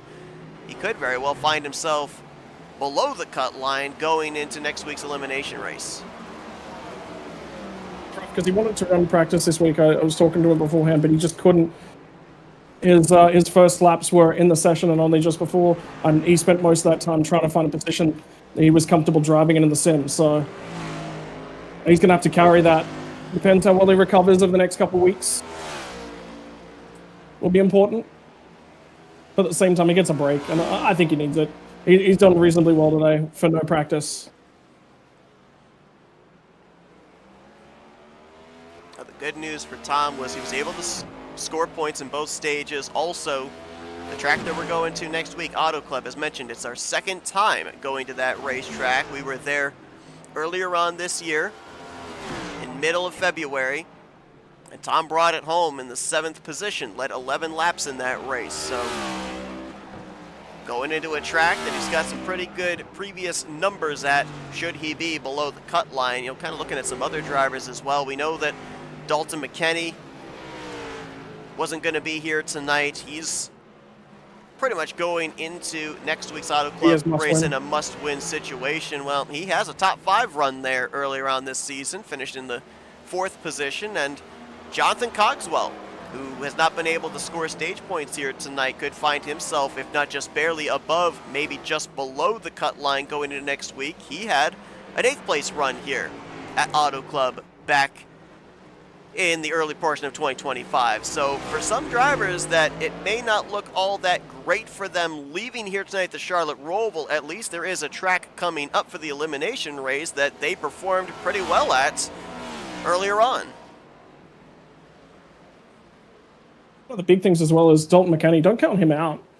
We were running through some of the points scenarios last week, and one of the ones that we brought up and referenced was what are McKenney's options. And there are scenarios where McKenney can get back in, and it relies on stage point scenarios here tonight. It relied on drivers below the stage not getting points. It is technically possible for him to qualify. So don't count him out, but he has to have the perfect race next week. And the big thing for Dalton is his confidence levels are high. He feels like he's driving better than he was at the start of the season. So also, I think the last Auto Club drivers that finished 1st and 2nd are no longer here as well. You would be correct. The current active driver that finished the best at our previous race at Auto Club would be Noah Jackson, who finished in 3rd place, led 26 laps in that one. And going back to the Dalton McKenney conversation, I mean, the phrase of don't count him out, you look at what he's been able to do in the last month and a half. He didn't have to win a race to advance into the playoffs. He was comfortably locked in on points, but the regular season finale at Daytona, he ended up going into the playoffs with some valuable bonus points, picking up his first checkered flag in the season. Then you go to the middle race of the first round, had a late race caution, had a strategy call. Some drivers came down and took 2, some took 4, some stayed out. He went with the 4-tire strategy. He got the run he needed on the final green-white checkered and was able to park it in victory lane for a 2nd time this season, advancing his way into this round of 12. So he's a guy that seems to be very good at late race, late season theatrics. You give him a must-win scenario going into elimination race, if anything to go by here and what he's been able to do in the last couple of months, yeah, definitely don't count him out at all. He could definitely surprise us once again. Yeah, I'm just keeping my eyes on him, and I'll be doing the math next. Sorry, I won't be here next week. I'll be actually in Melbourne, been invited away, unfortunately, to an event, so it's a shame. But yeah, that'll be one I'll be keeping an eye on next week. I will actually be able to watch that race from the airport. So Peyton Holland's on pit road. I think he is one of 3 that we were waiting on. 2 more drivers still have to make a pit stop here, Ruse and Cogswell.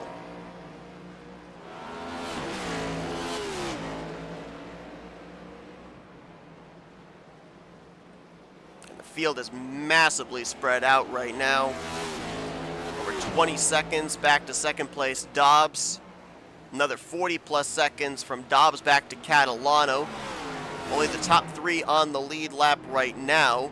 The closest interval we have of any driver for position would be Noah Jackson in 6th to Christian Ruse in 7th, but Ruse is actually now on pit road, so that gap will actually open up even further. So now, what are we racing? Are we racing more the racetrack? Or are we racing more the race car, or a combination of both? Absolutely both. Because I can tell you, there is no other car in the sim that actually feels this way on the road courses. It is sketchy. Look, the V8 supercar's close, but I think one of the biggest things is the shallow sidewalls on the tire. I cannot tell you how much that actually plays into things. If you have a look at the front end of the car bouncing around, a V8 supercar doesn't do that. And that's effectively the closest we have light for light comparison, just in the way that it drives. But just watch this next chicane. I'm going to try and hit it a little bit aggressively, but without spinning the car. And we'll just see, just keep an eye on the spotter height. And you can just see here, whack, bounce, bounce, bounce, whack, bounce, bounce, bounce. I actually mixed the inside of that chicane, and that's the big one. Because see that acceleration zone out the other side? You can't touch the throttle until that car stops bouncing. You can just sort of lean on it fractionally, but you can't touch it. This one's a big one. Whack, bounce, bounce, whack, bounce, bounce, bounce. Now I can pick up the throttle.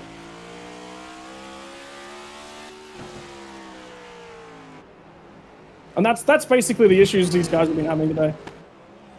I mean, you can prominently see outside of those rumble strips, the red and white striped rumble strips, you can see those blue turtles there, and that's what's making a lot of these hits as the tire and the fender hits the entries of the chicanes, causing these cars to bounce up in the air. I mean, we saw Jeffrey Kleinsma actually go full 4 tires off the racing surface on the front straightaway chicane earlier on in this race. And kind of going back to what you were talking about there, and we've seen some drivers have issues on the exit of the back straightaway chicane. Obviously, we see a lot of the different track boundaries and everything here. You got the painted blue line there and everything. But we go down here to the back straightaway chicane. You see all the paint work that's been done here, all the red, white, and blue. As we watch you make your way through here, you can see that paint that's been put right down there against that inside safer barrier. Does that also, with maybe the sun beating down that paint, does that take away a little bit of the grip in the tires and acceleration? Actually, yes, but at that point in time the car's settled, or if the car's not settled, you're in trouble. So, yes and no would be my thing.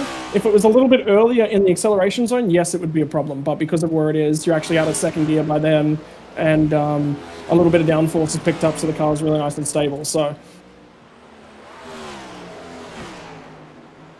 We saw Alan Dobbs sweep the stages here today. Right now, whoa, trouble right in front of him there. That's Rylan Faccianato going around in the infield grass. And oh, he's hit that inside attenuator wall for pit road a ton. The entire front end is gone on his Pepsi Chevrolet.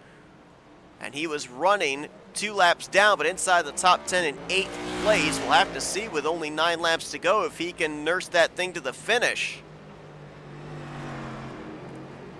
Let's take a look and see what happened to him. We kind of caught the tail end of it when we were focused on the Dobbs 35. And I think he's just going to get loose under braking, and with some of these hits here today, I don't know what it is, but some of these hits here today, they don't look that bad, but then when you look at the car and the end result, it's like they've hit it 3-4 times as hard as they actually have. I think the big one there is the front end of the car is loaded and it's biting in, and it's a road course setup, so the ride heights are slightly different as well. A lot of guys are going, oh, but I barely nudged that wall. The big thing about slapping the walls, like if you slap the wall square on with a tire, it hits it square on, you generally don't get too much damage unless it's a massive hit, you know. It's a problem there for Jeff Kleinsma as well. Yeah, we're going to try and get a replay of that. Looks like this was on the exit of the back straightaway chicane. Oh yeah, that car just never stopped bouncing. That's exactly what I was talking about. So they run them a little bit lower, and well, they try to run them as nice as possible. I think it's the suspension, really, that's basically taking the impact and not giving it, because you don't want the car to roll over. A little bit softer suspension will handle that a little bit better. But I think one of the big things as well is that you hit the tire, you hit the wall, the cement walls in particular, and coming back onto the oval is actually a cement wall. It's not a safer barrier wall at all. That is cement. There is nothing there protecting the car. That increases the impact just a little bit more. You can see they're coming back out of that chicane, and we do actually have a safer barrier in that section. But the other thing is, when the wheel is turned and you impact the wall, it jerks the wheel. Those components in the suspension are under load. They're more likely to bend and break in those circumstances. So if you're going to hit the wall, you want to hit it square on with the wheel straight. That is generally one of the ways that you sort of can help get yourself out of a little bit of drama. But down at turn 1 and coming back out of the oval, that is 2 very loaded zones. We pretty much assumed it, but we have the official word now. Tom Bourne, after that massive hit here in this section of the track, center of 3 and 4, is out of the race. He'll get credit for 12th place here tonight. 11 drivers still running. Top 3 currently on the lead lap. And for Alan Dobbs, getting those 20 stage points, sweeping both the stages, important for him because with running second, that doesn't lock you in to the next round. You have to win in the round to be guaranteed that you are going to be in the round of 8. So those stage points can be very important for him. It had him 44 points above the cut line going into next week. He got an 8th place finish the last time we were at Auto Club, so he's sitting in a pretty good situation to, if not win, to lock himself into the next round on points. And can't say enough about Ryan Catalano here tonight as well. Came into this race the lowest of the 12 playoff contenders at the conclusion of Atlanta last week. He was 14 points below the cut line. Back-to-back thirds in our stages. He has remained the 3rd place driver for pretty much the entirety of this race. Currently positioned to get the final spot on the podium, going from minus 14 when we took the green flag to currently minus 4, and that may change once the calculations are in the final finishing results. That's a great job. Again, he hasn't run an overly quick. I think he's capable of faster lap times. He is just being conservative and run his pace. But he was in that group the whole time. He was right in there before Trey had his issues. He was right in and behind Trey. You know, and just, again, not racing him, but just keeping a little bit of pressure on. And that, you know, could have gotten into his head. And it's so interesting, too, because remember we ended up compiling those list of drivers as we got into the second half of the season, how consistent they were, and we were saying, you know, on any given day, circumstances work out. They've shown they have the consistency and the pace. They could find victory lane. We talked about McQuaid. We talked about Ruse, Cogswell, Ryan Catalano. These are drivers that we're seeing here that advanced into the playoffs on consistency, on points, and now, while the pressure is on, and a lot of drivers that were able to find their way into the playoffs through victory that have run into some issues, the consistent drivers during the regular season, they are coming out to these different racetracks, these different configurations, they're continuing the consistency, and they're finding themselves some easy paths, some arduous paths, but being able to overcome adversity and advancing their way further here towards the Championship 4. That's a really, really interesting point, because who has probably been the driver that has been improving on throughout the season, but also running consistently, particularly towards the back end? Well, there's actually probably 2 drivers that were worthwhile. We've talked a lot about Pat McQuaid and how consistent and how he's improved. And the big thing is, Seth, from the last time that you and I commentated Pat McQuaid, the reason we put a lot of highlight onto him was because the difference between that driver and the current driver is night and day. Really, really happy with him, and he's still taking, you know, chips away at what he possibly can do. But I would really like to take the opportunity right now, because he's still in the playoffs and he's still trucking, and is Ryan Catalano. But have a look at the differences their journeys have taken over the last 4 weeks. McQuaid was super consistent, and he was a fraction better than Catalano coming into the playoffs. Gets unlucky in the playoffs, and the consistency goes away. Whereas I reckon Catalano backed his pace down coming into the playoffs. I think his talent levels come up, but I think he actually took a step back and went for consistency over the rounds of the playoffs, and it's really worked for him. And that's a little bit of that discussion about what do you need to do to advance.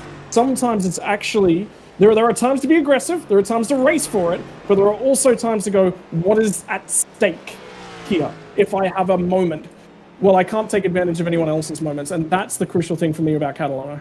I would throw another name into that list as well. I'd put Go Peyton ahead. Holland in that conversation, I because you agree. look at Yep. the first half of the season, 2 finishes inside of the top 10, best finish of 8. You look at the second half of the season, not counting the playoffs here, 3 finishes inside of the top 10, 2 finishes inside of the top 5, including a runner-up finish at the Charlotte Motor Speedway. You look at what he's done here in this round of the playoffs, the second last week at Atlanta, currently positioned to finish top 5 here at the Roval. I think this is another guy who looks statistically. The consistency was there, but now the consistency is translated into even better performances. What was top 15 finishes, now we're talking about him week after week inside the top 5. Yeah, he's done a great job. So you're right. You're 100% right. And it's delivering under pressure. And that's, I cannot tell you, Seth, how much of a crucial skill that is to have. To be like, okay, what have I got to do? I've got to go out there and I've got to finish here. I've got to finish in this position. I've got to pick up these many points. Do I need stage points? Yes, I do. Go get it. Now, admittedly, we could be into Peyton's wheelhouse. I was actually doing some laps of Bristol last night. And Bristol is definitely not in my wheelhouse in terms of things. So, and the way that you talk about Bristol is, everyone says Darlington's probably the toughest track. I think for me, his performance at Bristol is even better than a performance at Darlington. And the reason why is because at Darlington, it's a lot more, chaos does happen, but it's a lot more difficult for it to happen. Everyone goes in going, this is difficult. Bristol, he ran in, he was quick, and he was in the right positions, and he got overtakes done. And at Bristol, to me, that is significantly more important than getting a result at Darlington, because if you just drive smart and clean all day, at Darlington, you don't necessarily get lucky and escape some wrecks. At Bristol, you need a little bit of luck. And that's the difference between the two. Yeah, I agree with you. I mean, Bristol, a lot more congested. A lot of times, incidents that you get involved in are not of your making. They can be occurring 2 corners ahead of where you're running, and then you run up on the incident. Yes, Darlington is a little bit narrower of a speedway racetrack, but a lot more of a driver's racetrack as well. If you make a mistake, more than likely it's you making the mistake rather than another driver making the mistake for you. Yeah, and you can just find yourself caught up in stuff at Bristol so much easier as well. It's not that easy to survive. Less than 5 miles to go here at the Charlotte Roval as 2 laps remain. Scott Rankin looking for his 2nd road course victory on the season. One last time out at Road America. Going to cap off the final 2 road course stops of 2025 with checkered flags. And going to put more emphasis on the playoff drivers in terms of points going into that elimination race next week at Auto Club. Only 1 driver still going to officially be locked into the round of 8, that being Trey Whitehead, our winner from Atlanta last week. Because you're forgetting Sonoma as well. But you're right. Oh no, you're correct. My apologies. Yeah. You have no idea how much of a relief it was to finally get that duck off the back to the monkey off your back. So, but for everyone who made the end of this race, I think that's huge. For everyone who's out there and has survived, again, that's the mindset you need to survive in the playoffs. They've done a beautiful job. Jeff Kleinsma en route for a top 5. That's huge for him and his positioning. Noah Jackson had to come back from an early incident, finishing in 6th right now is where he's running. And Riley Faccianato, it's not going to be as much of a cut into the points gap as I think he wanted, but it is going to be progress nonetheless. He's going to get some stage points here today. He's going to finish inside the top 10. It will at least be manageable to try and get into the round of 8 next week. It's not a must-win situation, so he will have more options when we get to the 2-mile speedway next week, at least, outside of what could have been if he had finished dead last here today and found himself 20 or some odd points below the cut line. Now he'll be manageably, I would say, single digits below the cut line going into next week's race. Yeah, and that's what he's going to keep his eye on. And most importantly, he's had, a couple minor little errors. So he's kept the car alive. He's put every lap together. That's the big thing, so. Well, it was August 13th the last time we saw Scott behind the wheel of a race car. His last 3 finishes, 3rd, 1st, 2nd. He'll add another first place finish to his career here. His 3rd victory on the season, 3rd victory at a road course, and he will close it out here today at the Charlotte Roval. And what was very intense for a good portion the first half of this race in stages 1 and 2, but the execution on pit road, the consistency after the final pit stop is going to have him over Alan Dobbs by nearly 30 seconds here tonight. Yeah, tricky one. That one was tricky. So now the question, how many times were you able to reach for your water bottle during the course of this race? None. Absolutely I figured that none. was probably I'm the answer. destroyed. I am absolutely destroyed. And like I said, at the last pit stop, I was actually gonna reach over and open my window. I didn't do that. Like I said, it was hot, very hot in this room when you get to racing. So Catalano's about to cross the line, and he'll be the last one to cross the line in third as well. So despite some playoff drivers having some early adversity, 8 playoff contenders are going to finish inside of the top 10. Drivers that came into this race needing to build a cushion between themselves and the cut line. Drivers that were looking to eat into the deficit between them and the cut line. And I believe, looking at the drivers that were hovering around the cut line after stage 2, all finishing near each other here at the end of this race, it's going to make things very interesting for those 4 elimination spots next week when we get to Auto Club, as Scott burns it down on the front straightaway. Second time we've been here to the Charlotte Motor Speedway, but the first time that we were at the road course configuration, the last road course stop of 2025 for the Grind Cup Series. 11 drivers officially made it to the checkered flag. Top 3 were the only drivers to finish this race on the lead lap.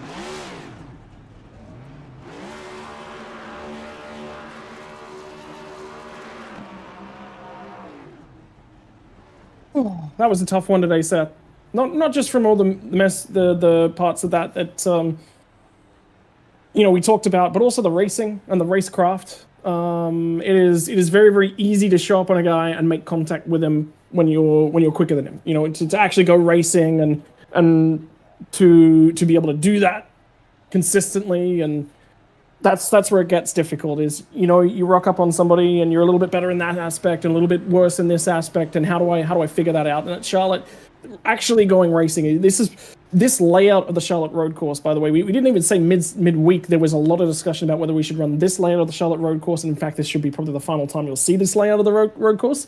The new layout is coming, and the new layout has a very slow hairpin in it that creates more opportunities to get on the brakes, more opportunities to cross over, and actually creates racing.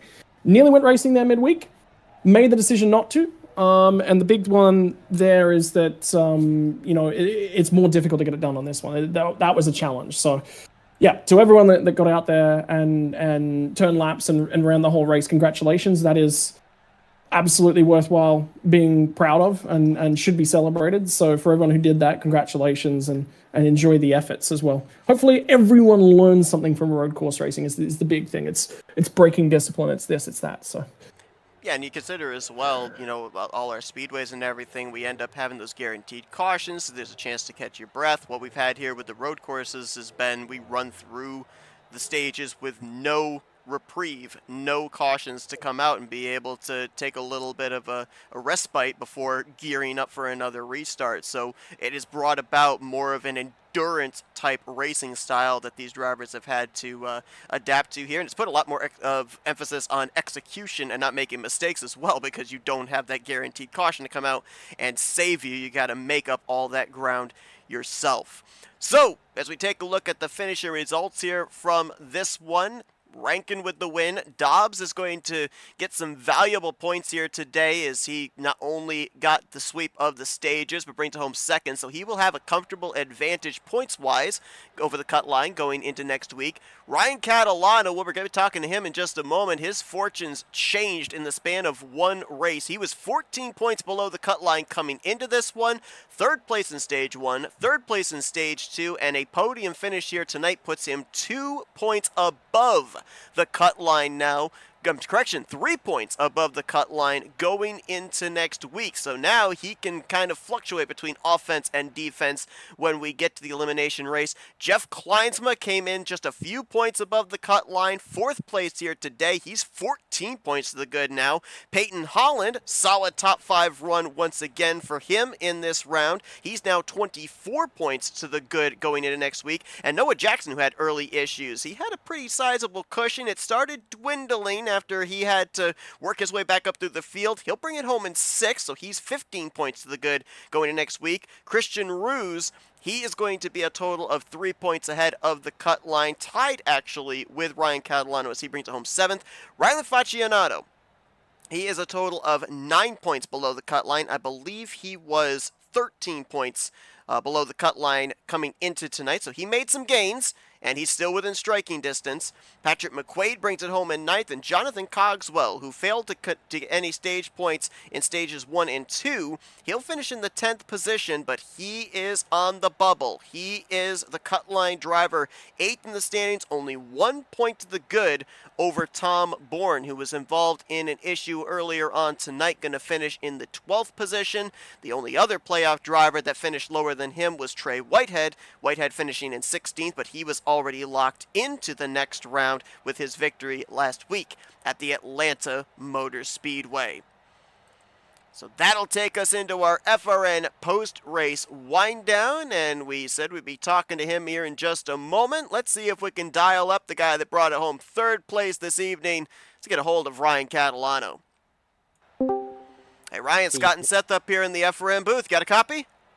Yeah, what's going on, guys? Well, great run for you here tonight. Super consistent from start to finish. 3rd in stage 1, 3rd in stage 2, so some valuable stage points there, and then a podium finish here tonight. You came into this race below the cut line. In the span of 60 laps, you are now above the cut line going into that elimination race. Execution today seemed like it was on par. Oh, yeah, 100%. As Scott probably knows, that I was in the chat very heavily voicing my opinion, getting a lot of time in here and practice laps in here. But yeah, it was like after the issue last week with that kind of meatball glitch, I kind of got put into, an unfortunate situation and knew just had to execute and hit all marks and be consistent today. And I finished exactly where I was expected to finish in the race. I knew I didn't have anything for Scott and Dobbs, but, just consistently. And, I'm marking it off as a victory here compared to last week. So feel like a good spot. Looks like I'm looking at the points. It looks like +3 to the good. So yeah, in a great spot for next week. I think one of the big things Seth and I were talking about is you just make those decisions, right, to jump out of things and look after your race car. It is 3 points that is the difference between you and the cut line at the moment. What's the mindset now heading into Auto Club, given that it's really one of those racetracks where anything can happen? Yeah, I mean, historically, that's, I've been one of my better tracks to run at, so I'm actually kind of excited to that. But yeah, just to your point, Scott, that's kind of like Michigan-esque. I hope it doesn't turn like that, but just high-speed track, multiple grooves, multiple lines. But yeah, I think the key is just to, consistently just do like what I did today, run my race as best as I can and just try to stay, get those valuable stage points was the critical moment even today. But going forward, that's the goal, is just to, top 10s through the stages and, finish the race in the top 10 all one piece. And that should be a good enough recipe to move on, I hope. So to that end, obviously, circumstances will probably determine a lot of it when we eventually take the green flag next week. But with that mentality, do you think that that's going to be more of an offensive style type of race or a defensive style type of race, with you now being above the cut line rather than below? Yeah, I mean, I kind of still don't really, it's hard to not race and just go for it, so, but yeah, there'll definitely be an element knowing that, as long as I +3, and if there's 3 other playoff drivers behind me, I know I should technically be okay depending on what happens. But yeah, I'd say it's probably 50-50, but, definitely keeping the points in mind and, the goal of trying to move into the round of 8. So yeah, not as aggressive as I would be, we'll say. We'll be a little bit more, moderate aggression. And then, however the race pans out, then make that determination. But, I don't come here to kind of ride around either. I come here to race. Look forward to it every week and racing with these guys. So I'll try to go as hard as I can and keep it within the bounds of the track. When I remember when we started off the season, Scott emphasized stage points, and he emphasized it even more when we began these playoffs. With what you were able to do here today, an incredible point swing, minus 14 coming in, plus 3 leaving, and an opportunity to follow it up with another great run next week at Auto Club to advance your way into the round of 8. Congratulations on a job well done all night long. We talked about how endurance type racing, this type of racetrack, was a complete workout with the twists and turns of the Charlotte Roval. We'll let you have the opportunity here, have the floor for some thank you sponsors and shout outs before we then let you have some maybe some well needed rest. I know Scott's completely exhausted. Oh yeah, I'm completely drenched in sweat, and then that's the thing too, is like what you guys said, this is unlike an oval race. It's consistently you're not stopping the whole time. I mean, it was 60 laps straight. So, but yeah, I'd like to definitely thank it out the topitoffsauce.com. I sponsored the playoffs for this group and everything like that for the these remainder of these playoffs, and I'm sure you guys said it on the broadcast, but I'll relay it again. If you go to my website and put in playoff 25, you get 15% off every order that you place. So that's out there, and then obviously Hubka, Metwer, and all the other guys that we race with, definitely been good growing with all these guys and racing with them throughout the season, and look forward to what's to come in the future. Appreciate it, guys. Ryan Catalano, third place here tonight. The Charlotte Roval finds himself above the cut line going into next week's elimination race at Auto Club. Congratulations on a job well done here tonight. Best of luck next week. Appreciate it, guys. Thanks. Final road course stop in the books. And Scott, congratulations on the victory here tonight. Obviously, we ended up hearing you with the qualifying effort there, completely out of breath, exhausted here after this race as well. With what we ended up having at the other road courses, like the Road America, Watkins Glen, Sonoma, same type of scenario where we ran through the stage cautions, drivers had to gear up for an endurance battle in those races. How do you think that maybe prepared them here for a racetrack like this? Because like you said, this is maybe the toughest outside of the Chicago street course, the toughest road course that drivers had to tackle. Was there anything from those other endurance battles at tracks where it's not quite as physically demanding that prepared drivers here tonight, and maybe to your point why we saw so many drivers stick it out and be able to reach the checkered flag? Yeah, look, I think you're 100% right, but the big thing about Auto Club is managing the bumps, managing the draft train, managing the air, managing the position you put yourself in. If you remember back, one of the first few races we got on this time model was at Michigan, and the cars were so stacked up and packed up together that any run that you had to take it. And that's just the way that race played out. I think it's tricky because Auto Club will have less grip than that. So I don't expect people to be as packed up, but there are going to come times where you're going to have to make an aggressive decision. And there are some drivers who are in an aggressive decision only to place, but it's measured aggression, I think is what my advice to everyone racing next week. It's pull that trigger when you have to. And don't be afraid to pull it. That's a crucial part. So we talked about there with the 10 laps to go mark about how drivers that were consistent during the regular season, they've seemed to kick it up a notch. I mentioned some names of some drivers that ran well the last time we were at Auto Club back in February. Are we able, do you think, to adhere to those stats when we get to next week, or do you think the landscape has completely changed now in the number of drivers that have an opportunity of winning next week? I think it changes. I think it changes a lot. Just in the way that people, the big thing is how you go about anything. So, I would just put my head down. First off, put the laps in, read the draft, be willing to get off sequence. I think if you're in a bad situation, if you're in a situation where you've got to go after it, Brandon Cooper and Dalton McKinney, and Cooper's had an issue or something tonight, he's a must-win situation. I can't believe that we're saying that about Brandon Cooper. As for me, he's one of those drivers who potentially could win the championship as well. So, but have a look at the drivers that are just above that. You have 4 drivers covered by 4 points. In total, and that'll be a big story at the end of next week. There will be some surprises with who gets eliminated next week for sure. Absolutely. We had ourselves a nail-biter when we were at Bristol for the first elimination race. We are going to be in for yet another one when drivers will tackle the 2-mile speedway of Auto Club next week. Scott, I know obviously you're on vacation next week, so enjoy that. I know you've been looking forward to that, and we'll see you back here in a couple of weeks' time when we begin the round of 8 in the desert at Phoenix. enjoy next week and have fun. And yeah, back in 2 weeks. Absolutely. Well, thank you everybody for tuning in to our coverage here tonight from the Charlotte Roval. Congratulations to Scott Rankin on his victory here tonight. Join us back here next Wednesday night. You're not going to want to miss it. Our round of 8 going to be determined. Trey Whitehead's already locked in. 7 more drivers still to be determined to join him. That'll be next Wednesday night. Green flag at 9 p.m. Eastern Standard Time here for the Esports Oval League's Grind Cup Series from Auto Club. We'll see you guys tomorrow night for the Talladega Challenge Series Season 66 simulcast here on FRN and Tart Nation TV. But until you tune in to us next time, thanks for joining us this evening. For Scott Rankin, I'm Seth Cole, and you've been watching another broadcast courtesy of FRN, the Flatout Racing Network. This broadcast is the copyrighted work of Flatout Racing Network and may not be rebroadcast, retranslated, or used in any form without the express written consent of Flatout Racing Network and iRacing.com Motorsports Simulations. Flatout Racing Network would like to thank you for your support, and we hope you enjoyed tonight's broadcast.